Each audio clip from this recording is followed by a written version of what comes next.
long ago, before the roads were paved and before the mountains were given names on any map, there was a village hidden in the folds of the Atlas Mountains. The people there lived simple lives, rising with the call of the roosters and sleeping beneath blankets of stars. Yet even in this quiet place, darkness found a way to take root, and it grew in the form of a legend, one that chilled the hearts of all who heard it. The legend of Aicha Kandicha. She was spoken of only in hushed voices, as if saying her name too loudly might call her to your door.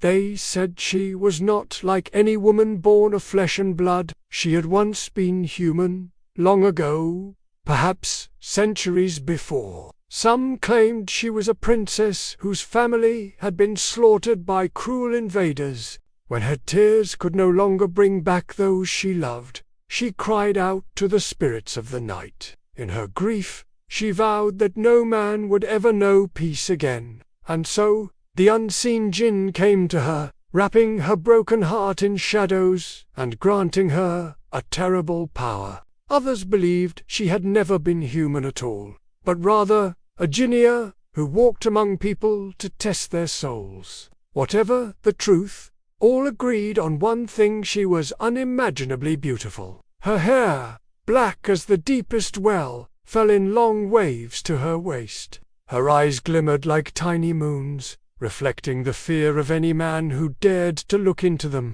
Her voice was softer than any song, a melody that could slip past all caution and wrap itself around a man's heart. But beneath her long, flowing garments lay a secret no enchantment could hide forever. Her legs were the legs of something not quite of this world. Some who survived catching a glimpse of her said they were cloven hooves, like those of a goat. Others insisted they were the long, jointed legs of a camel. Whatever they were, they proved that her beauty was only a mask. She was most powerful at night, when the world grew silent and the river mists gathered thick as milk along the banks. Travelers returning late from the fields, or herders looking for a lost sheep, would suddenly hear a voice calling them, gentle and sweet. Sometimes she spoke their names, though they had never met her.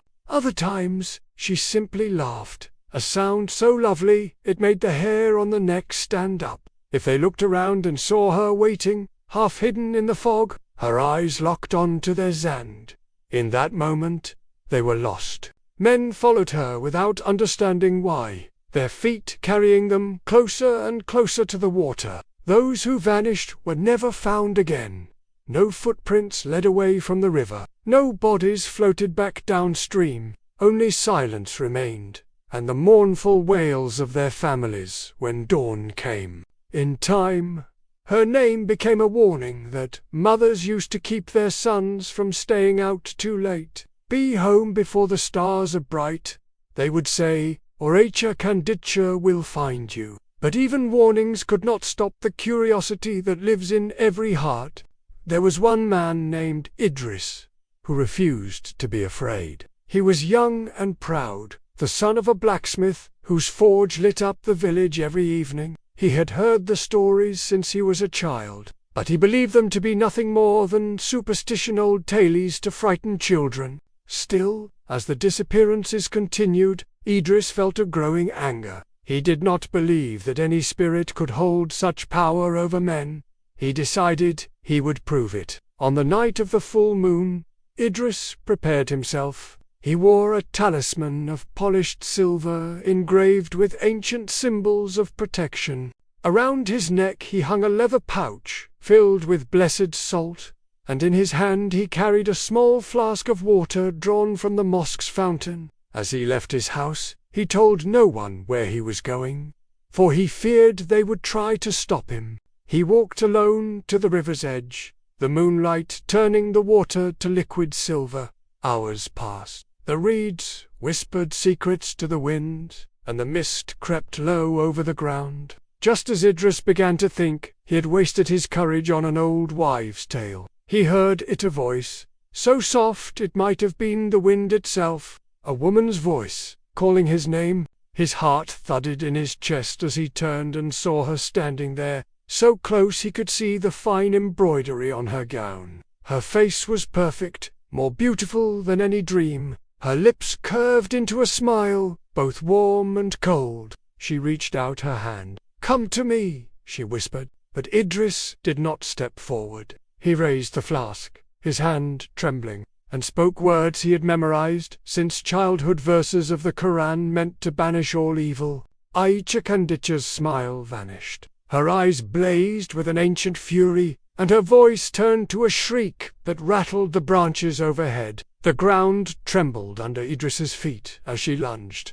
her clawed fingers inches from his throat. With all his strength, he threw the blessed water upon her. For an instant, her face twisted into something inhuman, something too terrible to name. Then, with a roar that echoed across the valley, she dissolved into a swirling column of mist. The river grew silent once more.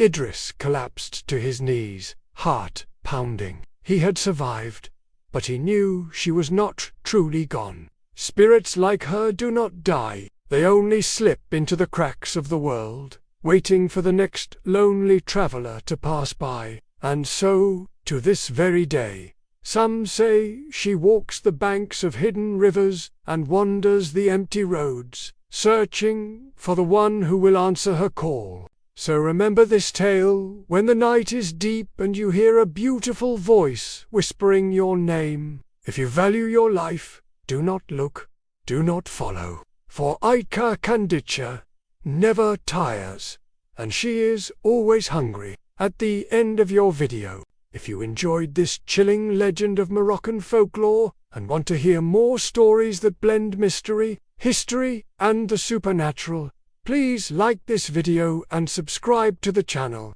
Many more tales await you. And be careful, because, in the darkness, someone may already be listening.